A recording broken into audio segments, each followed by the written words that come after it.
మూడు పదుల్లో ఉన్న కుర్ర హీరోలు ఏడాదికి ఒక సినిమా చేయటమే గగనమైన ఈ రోజుల్లో 6 పదులు దాటినా రేసు గుర్రంలా దూసుకుపోతున్నాడు మన Nandamuri Balayya. Class, mass, action, sentiment ఇలా దేన్నైనా అవలీలగా పోషించి ఈ టాప్ స్టార్ తాజాగా డాకు మహారాజ్తో బాక్సాఫీస్ ని దంచి కొట్టిన సంగతి తెలిసిందే. అయితే ఇప్పుడు టాలీవుడ్ లోనే కాదు బాలీవుడ్ లోనూ సత్తా చాటుతానంటూ తాజాగా ముంబై బాట పట్టాడట మన నందమూరి నటసింహం.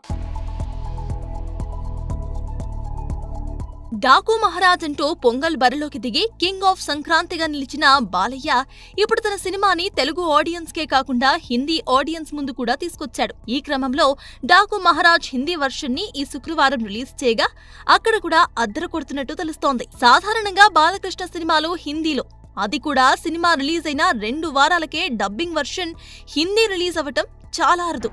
అయితే అఖండ సినిమా డబ్బింగ్ వర్షన్ యూట్యూబ్ లో రికార్డ్ వ్యూస్ రాబట్టడంతో ప్రస్తుతం తెరకెక్కుతున్న అఖండ 2ని డైరెక్ట్ పాన్ ఇండియా రిలీజ్ కి ప్లాన్ చేస్తున్నారు మేకర్స్. దానికి ముందు శాంపుల్ గా డాకు మహారాజ్ సినిమాను హిందీ వర్షన్ రిలీజ్ చేశారన్నమాట. సో తెలుగులో సినిమా సక్సెస్ అవ్వగా హిందీ రిలీజ్ కి డిమాండ్ పెరిగింది. సో కమర్షియల్ లెక్కలు ఏమీ లేకుండానే ఎంత వచ్చినా లాభమేనన్నమాట. ఇక సితారా ఎంటర్టైన్మెంట్స్ బ్యానర్ లో సూర్యదేవర నాగవంశీ నిర్మించిన ఈ సినిమాలో శ్రద్ధా శ్రీనాథ్, ప్రజ్ఞా జైస్వాల్ నటించిన సంగతి తెలిసిందే. ఇక బాలీవుడ్ భామ ఊర్వశీ రౌతేలా కూడా ఈ సినిమాలో నటించింది కాబట్టి హిందీ ఆడియన్స్ కు అదొక స్పెషల్ క్రేజ్ అని చెప్పవచ్చు. ఏది ఏమైనా మన బాలయ్య మెల్లిమెల్లిగా నేషనల్ వైడ్ గా క్రేజ్ కొట్టడంలో డాకు మహారాజ్ పాత్ర గట్టిగానే ఉన్నట్టు కనిపిస్తోంది.